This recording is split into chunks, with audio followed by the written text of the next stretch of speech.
just piecing together for myself, charting the way forward. And so I just want to share a little bit of the contextually, if any of you out there are feeling similar, like, wow, this is just, you feel like you're in a bit of a washing machine and it's, you're in the cycle of it. And one day you're up, one day you're down. A couple of days you might be up, and then you're really experiencing deep fatigue.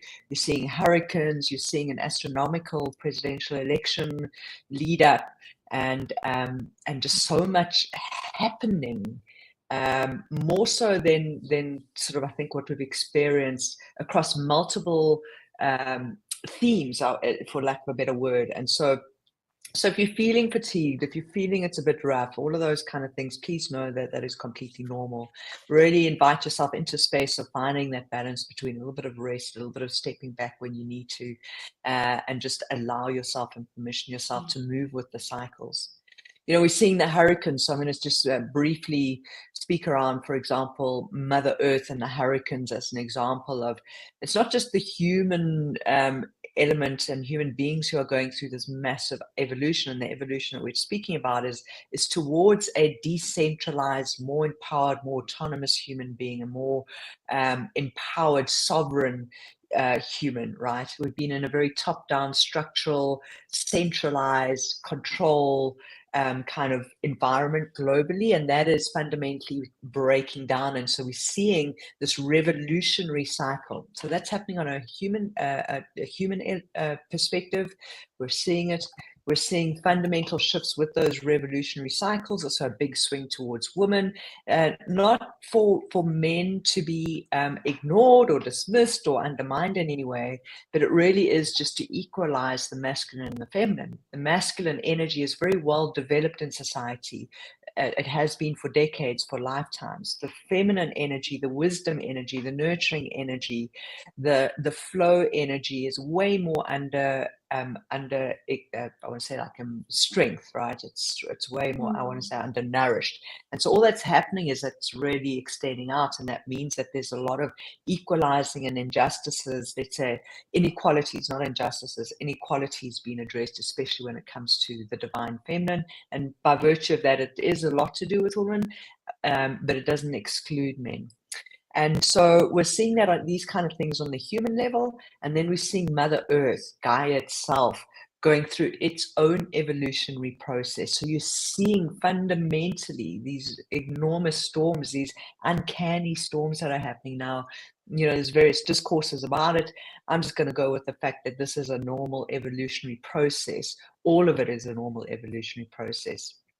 And so with that, then I just wanted to drop into one of the big trends that I'm following at the moment, and Marilis is going to pick up on it as well, and just go into some of the more practical details and what becomes relevant and important in it, is the wealth transfer that is going to take place over the next coming decade and maybe a little bit longer. What is the wealth transfer? That is a wealth transfer where women will have more personal income, more personal wealth rather, when it comes to the wealth distribution between men and women. So they will have more personal wealth over a period of time than men, and certainly equalize it. Now, obviously, this has got different implications, different countries, etc., etc. Let's not get into that, but it's a general theme that's going to take place. What does this mean? With more money, there's a redistribution of decision making. You can imagine just in a household, typically, whether there's an unconscious, subconscious bias going on, typically males have held the purse strings, for lack of a better word. Decision making, a lot of it inherently is just made there. Typically and inherently, males have earned a bigger salary, all of this kind of stuff, and inherently, again, rightly, wrongly, a large portion of the decision making is hence sat with males, and males have taken on very much a role of protector, of survival, of making the decisions, of learning about investing, of making those decisions. And yes, over time this has continued to equalize as women have come along the journey. But with the wealth transfer, there's a fundamental shift that's going to happen. So you can imagine, in households, just for example, the purse strings are going to be held or certainly equalized, and decision-making equalized. So it's got immense implications then, like on roles, the distribution of roles. It's got implications on with money comes power and influence. and women make purchasing decisions differently. They think about money differently. They invest in things differently. And then you can roll that up into a corporate structure as well. When we're seeing it, we've been seeing it for many years now, as more and more women are becoming educated, for example, in more, let's say, traditionally male-orientated types of roles and etc. But we'll see more women elevated in corporate structures. We'll see again bigger rewards and remuneration. We're seeing a significant uptrend in terms of the number of women-owned businesses, entrepreneurs coming to the fore year on year. And so it's very interesting revolutionary structures. So with money comes more power. With power comes more influence. You can imagine what this could mean at corporate tables, at family tables, and just it means also then for women, and we're going to speak a little bit about women today. What does it mean for women? We ourselves, and it's not again to discount males, it's just a conversation because there are implications for males, and I'll touch on it at the end. But really there is on both sides this moving through inherent unfamiliar territory for women, relatively unfamiliar in terms of decision making, holding significant elements of power, expanding the decision making capabilities, overcoming limitations, and for men reorientating what is my role now and how do I adjust into what was typically more hunter gatherer, make it happen. We're seeing a lot more men becoming partners and equal partners in looking after kids and home daddies and whatever. So I just wanted to position just some of the big picture contextually, and curious to hear, Marelise, what are you experiencing, what's happening in your world, and what are your thoughts on what I'm sharing?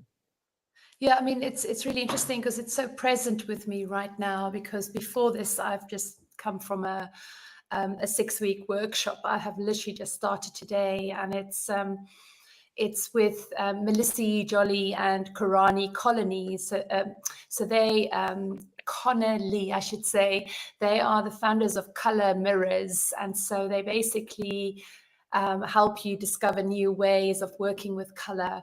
And I think what's so beautiful about this session that we've just been to is positioning this whole idea that the masculine energy is kind of in dire straits. We are looking at a sort of an environment where, there's really about especially for women, and especially light beings and light workers, is how do you actually integrate the divine and the human? How do you really bring those two together? What does it mean? And so what you're really presencing for me on the back of this session is the kind of our outside world really is a mirror of what's happening in our inside world, in terms of, and actually this course is called Inside and Out, and it's very much about how do we as women in particular really now become the magnificent being in order to step into those big power roles that you have just described. So for me, there's something about, okay, so now suddenly there is this shift happening, and how do we as women in particular, and I'm not leaving the men behind either, but I'm saying, specifically for what's happening is how do we allow ourselves to step really into that version of ourselves, which is our true authentic self, and is really where we're removing all the masks and we really sort of come into our own. And so that's really present for me at the moment. And it's really about, that how do we now show up and what do we have to do? And so Sean and I also spoke a little bit about this Heroes journey, and I'm particularly, loving the Heroes journey at the moment, because I'm doing a masterclass for a group of, teenage girls. They're part of Cyber Power Girls. It's for the Meadow Foundation, which I'm also supporting here in Jamestown.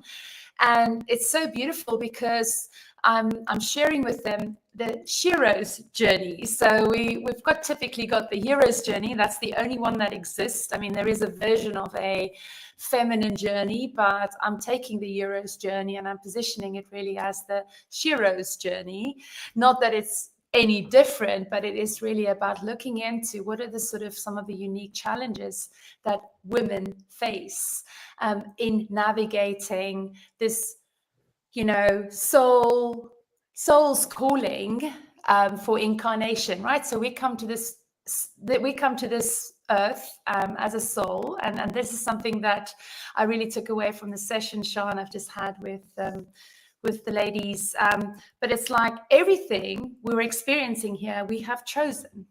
And so this is like, I am incarnating, but it's all a choice. And so that was a very perspective for me, So I'm not quite sure where I'm going with this. What am I sparking for you? Yeah. So I can't agree with you more. I think many years ago, I can't remember the guy's name, Michael. It's not Michael Singer. Needless to say, I think the book he wrote was Journey of the Souls, and very much was speaking similar around how we incarnate. And we have chosen this, and we have chosen we come from different soul families, and there's a structure in the soul world. So, great book, Journey of the Souls, or The Journey Home of the Souls, something along those lines. Anyway, regardless, and so we have, Marielise, it's a viewpoint that I hold particularly and specifically, and as souls, we are boundless, limitless, abundant soul energies, and we have chosen to forget that. And so part of coming into the incarnation process is that you absolutely forget, because if we knew everything when we incarnated, the human experience would be over in 10 minutes, right? You kind of incarnate, you whatever, and you would know everything. Well, the experience is over. And so in order to expand and evolve and expand as a soul into coming into knowing the truth of who we are as boundless, limitless, abundant, loving beings, we chose to separate the memory, and hence the ego plays such an important role. Now, what's happening is we are moving back into an era, and when I say an era, I mean a lifetime era, a cycle where we will remember who we are, and the human race will operate differently. But it means that the current structure of the human race almost needs to die in the identity of our current form and structure. And when I say current form, I don't mean I don't know how we'll look, going forward, but let's say the identity. And we know that as individuals, so let's think about it this way, as individuals, as we evolve and progress and advance in our journeys and become a version of ourselves in order to do something more or better. So if I have a future version of myself, for example, when I was a squash player, then I wanted to get into the corporate world, the squash player identity, the thoughts, emotions, actions, the spiritual self, skill set self, the way I thought about myself and the skill set that I have, the squash player couldn't walk into a corporate investment bank and operate. No, I had to evolve my thinking, my actions, my emotions. I had to evolve the squash player identity into an identity that could function and operate incredibly successful. So there were many things that I did, and I invested time, money, energy, and effort to become that identity, right? So that's no different. So therefore, the squash player identity, I don't play squash anymore. Every now and again, I might pick up a racket, but that identity has been completely collapsed. It doesn't exist anymore. Now, humans get so attached to an identity, and that's who I am, and that's who that's what I know. So there's a death of my squash identity, and there's a birth of the corporate identity. Now, there's a death of Sean in South Africa and a birth of Sean in America as another example. Now, you can imagine, so I want to extrapolate this into the evolution of humanity, and we're becoming a new race. You got to imagine there's 8 billion souls who are busy evolving right now, collapsing identities and having to bring in a new identity. So let's roll that up into the wealth transfer. We have to collapse identities across males and females of how we have existed in an old structure so that we can become new identities. And hopefully this kind of gives you an idea of the level of flux that we are going through and why it is such flux, because there is a collapsing of old truths that were true then into new truths, but we haven't established the new identities, the new truths, the new ways of interacting, the new ways of being, etc. Then I've mentioned this before, you throw on top of that AI, you throw on top of that, for example, a classic example of what we're seeing AI, but we can look at the likes of the financial industry. The price of Bitcoin, I don't know, whatever, it's $60,000 today. There's this whole new financial ecosystem that 10 years ago didn't exist. So let's think about the identity of something not existing and giving birth to something else, and something sitting at $60,000, for example, today, is another example of you can't take what's happening lightly. You can't be sitting on the sidelines of your life and saying, oh, I can just carry on the way I'm carrying on. It's going to be okay. This isn't going to touch me. This will touch you, whether you like it or not. So the more you resist and try and hold on to the current identity, the more painful this is going to get. And there will be a point in time where people who are not letting go of the identity of who they are, not engaging in some way, shape, or form, whether that is financially, their own personal self, and evolving who they need to become, is going to be very painful. A journey, because we are expanding whether we like it or not. Gaia is expanding us in a very significant way into a new earth, literally into a new earth. So that's what I think about what you have to say.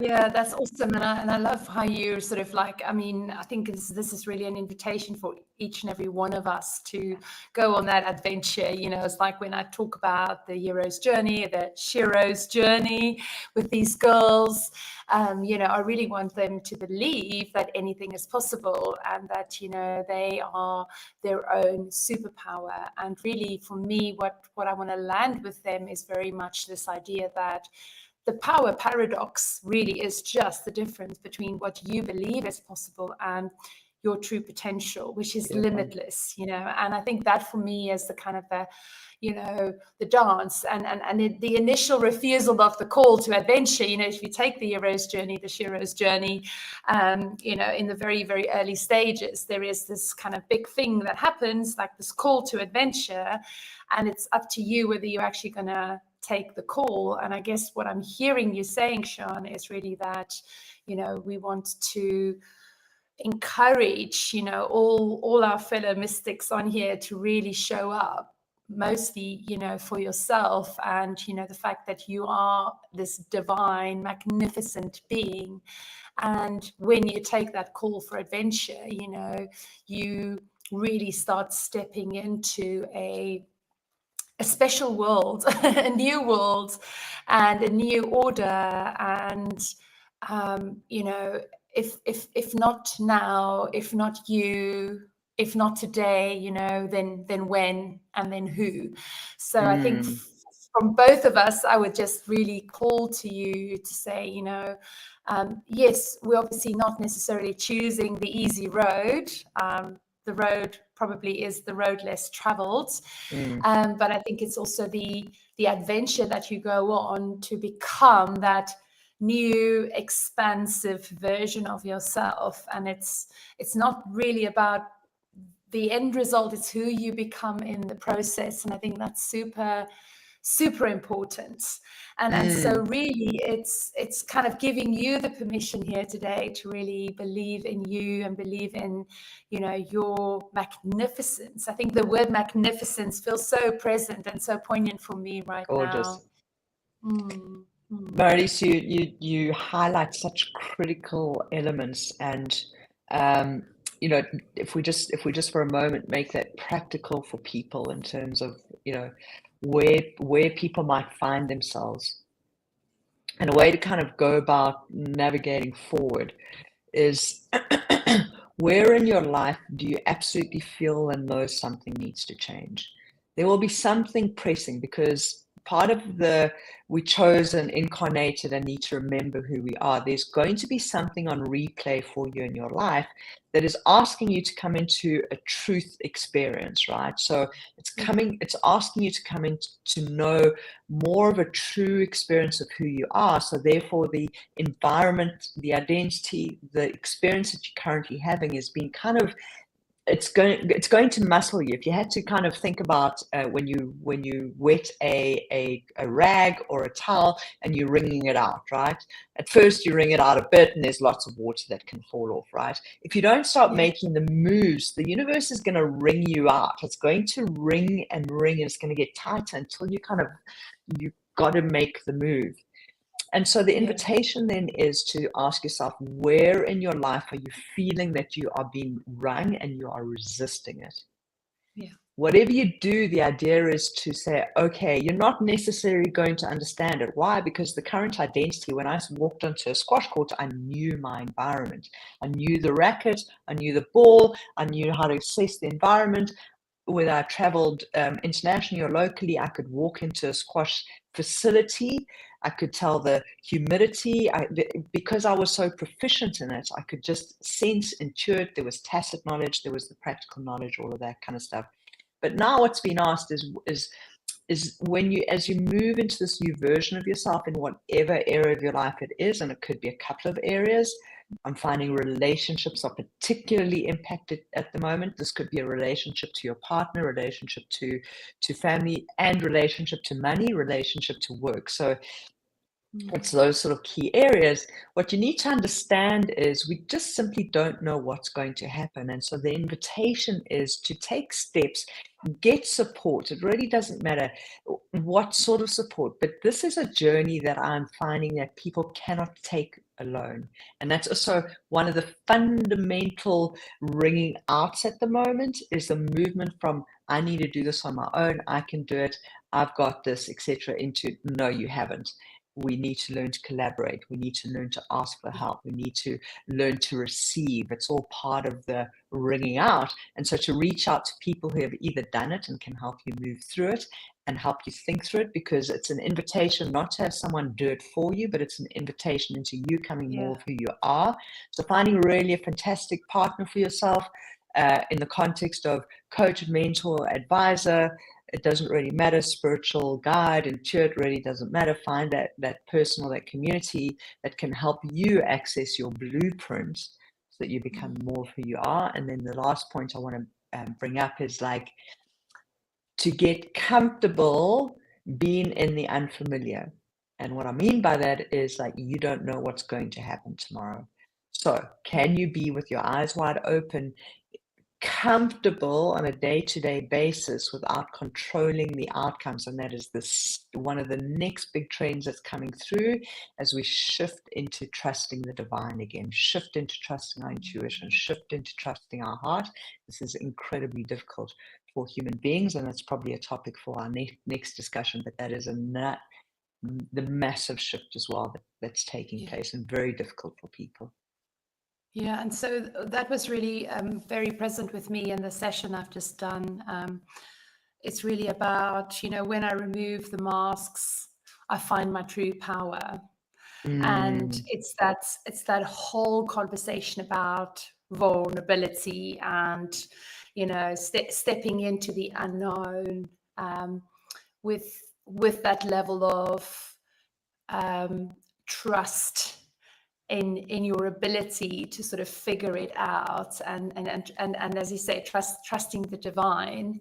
Exactly. Because you can't necessarily see it with your eyes, and I think that's the invitation. And you know what, Sean, what you're saying about collaboration, I want to really bring that to life in my own business, because what I have been really seeing over the last, say, 8 years or so, really trying to do it on my own, really wanting to really kind of figure it out on my own. And I think, the more I look at the way some of my friends, male friends, who have started businesses, have just naturally been collaborating with other people, not necessarily with other men, but they've just naturally, sort of started a business, with kind of collaborating and partnerships from day one.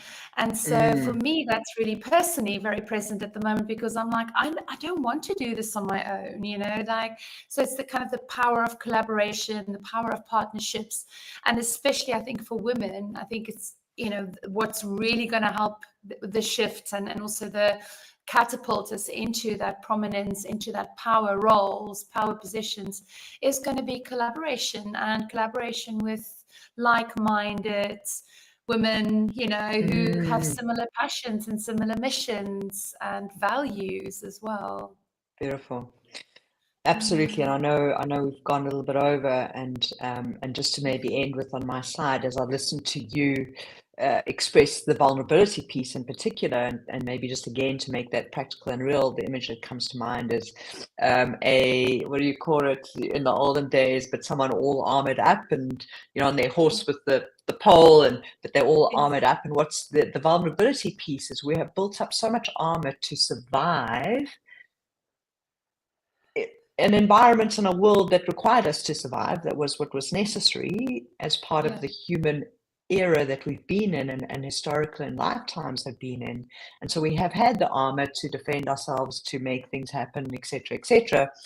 And so now what you're describing about the vulnerability is the invitation is, which piece of your armor do you need to take off as you surrender and let, because the surrender is about letting go a piece of your armor, a strategy to cope, to survive, to provide for yourself, to belong, etc. So which piece is available? And all you need to ask yourself is, what next? What is the piece of armor? Don't have to take it all at once, that I can now surrender. In other words, I can let this piece of armor go and allow something else in. And so the masking and the de-armoring of self is the letting go.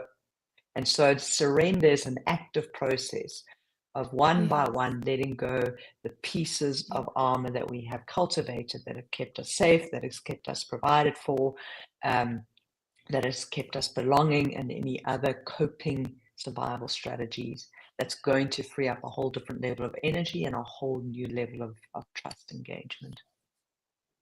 Yes, I love that. And I think, you know, if we had more time, I probably would have gone a little bit more into the physical embodiment of all of this, because I'm going through this myself right now with the work that I'm doing with my personal trainer.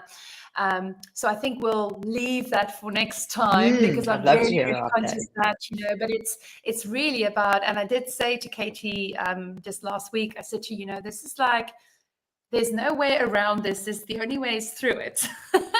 So obviously the whole process of letting go doesn't just happen. You've got to kind of navigate through it, and then discover that whole process of surrendering and then letting go. Because if you just let go, that's not safe either. Your 100%. Body is not going to give you the keys and the secrets.